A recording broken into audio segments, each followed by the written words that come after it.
Et quand la tristesse arrive, je sais tu es là, toujours près de moi.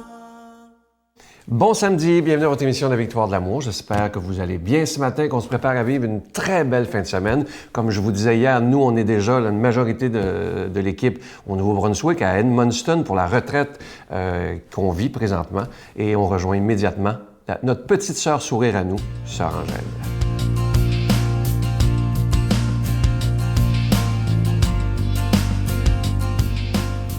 Ben oui, hein? Aujourd'hui, c'est vraiment quelque chose d'extraordinaire quand on regarde comment nous recevons beaucoup de Dieu.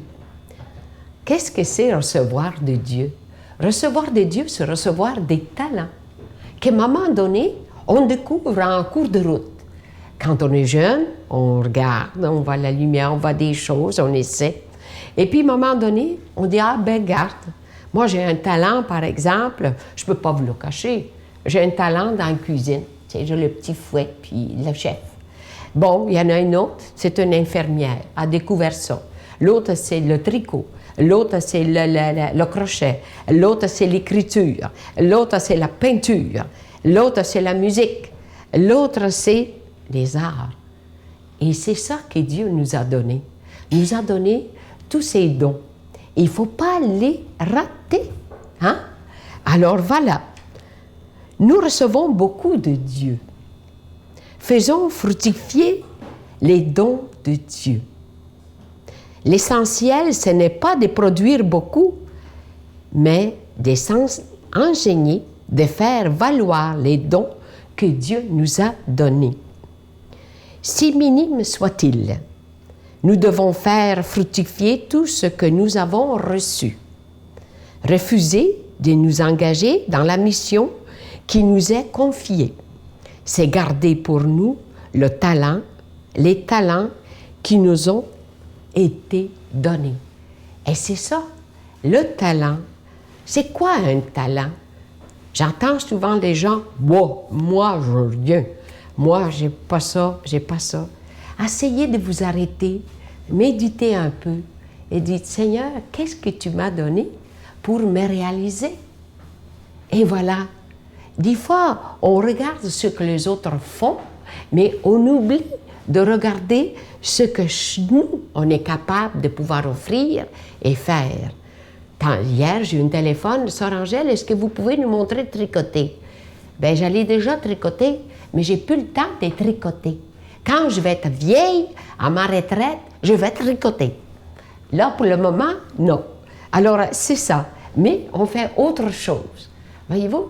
Il faut suivre le rythme de nos capacités, parce qu'on a des capacités, mais des fois, avec l'âge, les capacités diminuent. Alors, il faut découvrir d'autres choses pour se réaliser. Des choses que ça demande moins d'énergie, mais ça demande beaucoup de lumière.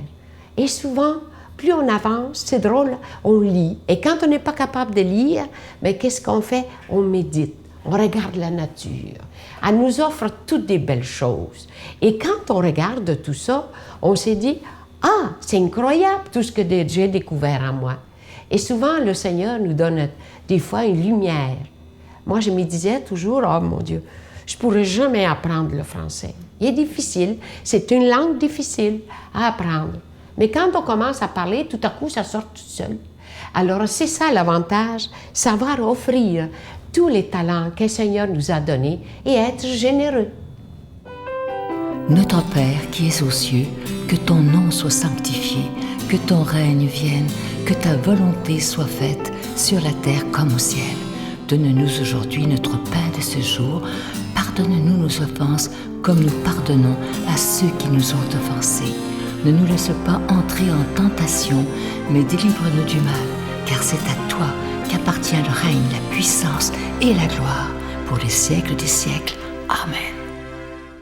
Comme je vous le disais la semaine dernière, je suis tellement content de vous parler de ce bel ange de Noël. À tous les mois de novembre, on a une collection. Cette année, c'est la collection 2015. Je sais qu'il y en a parmi vous qui les avez depuis quelques années déjà. Alors, cette année, il est beau, pas à peu près. On l'a fait faire sur mesure. Vous ne le trouverez pas ailleurs. C'est vraiment fait à la main pour la victoire de l'amour. Il est plaqué argent, orné de zircon. Il est en épinglette et évidemment qu'il est déjà béni. Je vous rappelle que vous le recevrez avec un don de 25 $. Et si vous en voulez deux, parce que ça se donne vraiment bien en cadeau pour la période de Noël, c'est avec un don de 40 $. Et je vous rappelle également que vous recevrez un reçu pour fin d'impôt. Moi, je veux vous remercier de tout cœur de votre grande générosité. Vous savez que c'est grâce à votre prière soutenue, à vos dons, qu'on peut continuer après plus de 20 ans d'annoncer la parole de Dieu par la télévision, par Internet, par tous les moyens modernes, sur la tablette, sur les téléphones intelligents. Alors, merci de tout cœur. Je vous donne l'adresse. La Victoire de l'amour, casier postal 120, succursale Boucherville à Boucherville, le J4B 5E6, je vous la redonne. La Victoire de l'amour, casier postal 120, succursale Boucherville à Boucherville, le J4B 5E6. Également par téléphone, par carte de crédit du lundi au vendredi de 8h30 à 16h30 dans le 514-523-4433, 523-4433 ou sans frais, le 1-888-811-9291, 1-888-811-9291 et aussi sur notre site Internet, Vous savez que c'est une façon très sécuritaire de faire des dons par Internet. C'est le www.lavictoiredelamour.org. Merci de tout cœur de votre grande générosité. Merci aussi de me porter dans votre prière. C'est tellement important.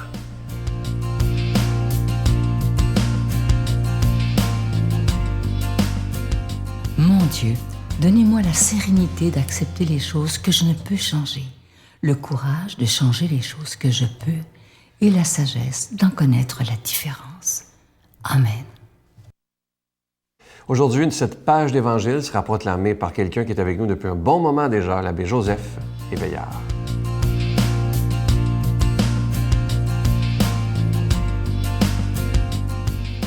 Merci d'être là ce matin au petit jour pour commencer notre journée dans l'action de grâce, dans la parole de Dieu qui est notre lumière, notre guide. Merci, frères et sœurs. Écoutons ce que Saint Luc nous dit ce matin. Jésus disait une parabole pour montrer à ses disciples qu'il faut toujours prier sans se décourager. Il y avait dans une ville un juge qui ne respectait pas Dieu et se moquait des humains.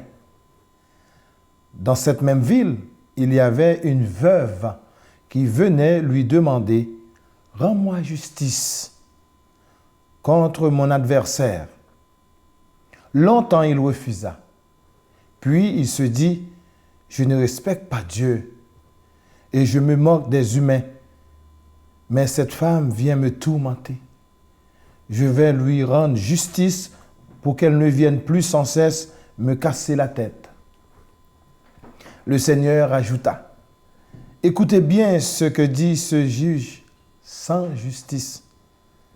Dieu ne fera-t-il pas justice à ses élus qui crient vers lui jour et nuit? Est-ce qu'il les fait attendre?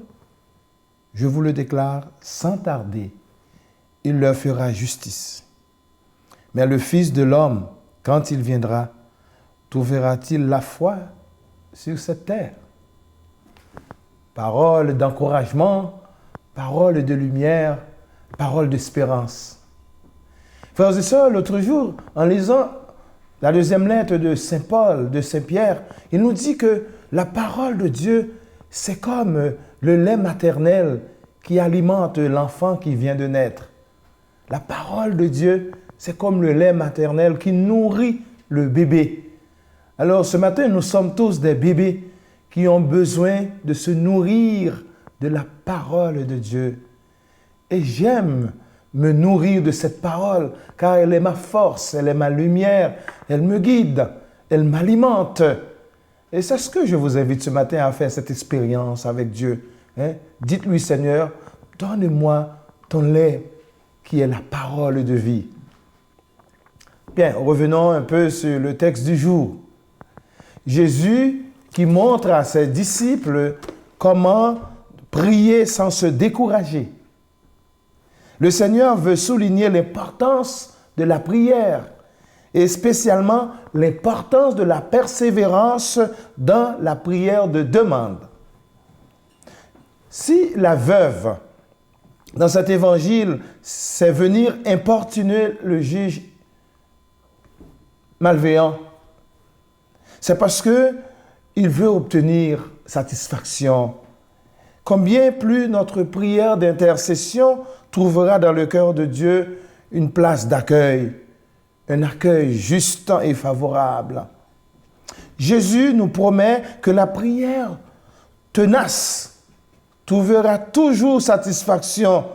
La prière tenace trouvera un chemin dans le cœur de Dieu. Chers amis, bien des fois, nous prions parce que quand ça va mal, quand il y a des maladies, quand il y a des circonstances néfastes dans notre vie, beaucoup de personnes prennent Dieu comme un Dieu de tiroir. Nous mettons Dieu dans le tiroir et puis quand nous avons besoin de ce Dieu, nous le faisons sortir de ce tiroir. Ce n'est pas ça que le Seigneur nous dit ce matin. Il faut la persévérance. Il faut rester attaché malgré les problèmes, les difficultés, les tourments de notre vie. Le Seigneur nous dit, bam! L'amour de rester avec lui, c'est constant. Regardons un petit peu notre vie de tous les jours. Moi, je vous invite en écoutant la victoire de l'amour, combien d'intervenants, combien de prêtres qui nous invitent à la prière à travers la parole de Dieu. Et c'est ce qui fait le bonheur de beaucoup de personnes.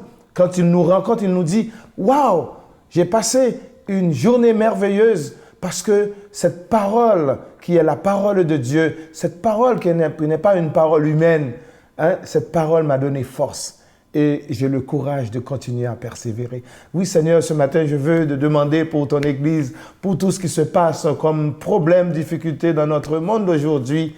Mais des fois, nous entendons des mauvaises nouvelles et ça nous fait triste, ça nous rend triste parce qu'on se dit à soi-même que le rêve de Dieu est-il bafoué? Est-ce que le plan de Dieu, que tous ses enfants puissent vivre dans le bonheur, dans la joie, dans la paix, ce qui se passe en Syrie, ce qui se passe en Irak, ce qui se passe un peu partout sur cette planète, ça fait mal au cœur, pas seulement au cœur des humains, mais au cœur de Dieu.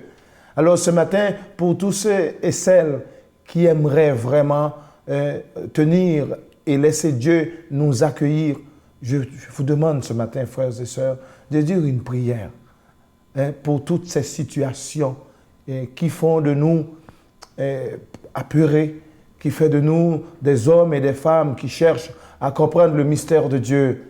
Mais ce que ce Dieu nous dit ce matin, Dieu donne la meilleure à ses enfants. Il nous dit, je vous donnerai la meilleure parce qu'il est un Dieu qui comprend.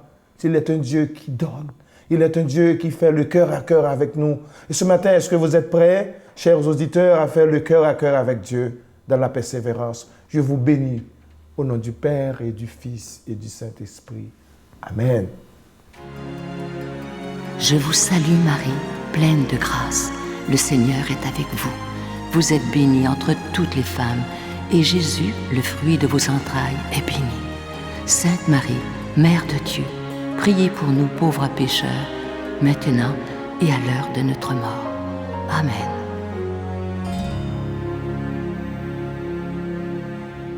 Je vous invite à ne pas manquer demain. Vous savez que c'est toujours les meilleurs moments du 20e anniversaire de la Victoire de l'amour. Demain, Giorgia Fumanti qui nous fait un Ave Maria à arracher les larmes. Elle chante aussi à la fin de l'émission avec une chorale d'enfants, tout habillé en blanc, c'est de toute beauté. Notre ami Jean-Marc Chaput qui a de belles choses à nous dire, vous allez voir. Et aussi l'équipe de la Victoire de l'amour qui avait voulu me rendre un hommage qui m'a beaucoup, beaucoup touché. Alors je vous invite à être là demain à 5h30 et 12h30 sur le réseau TVA. Bye bye.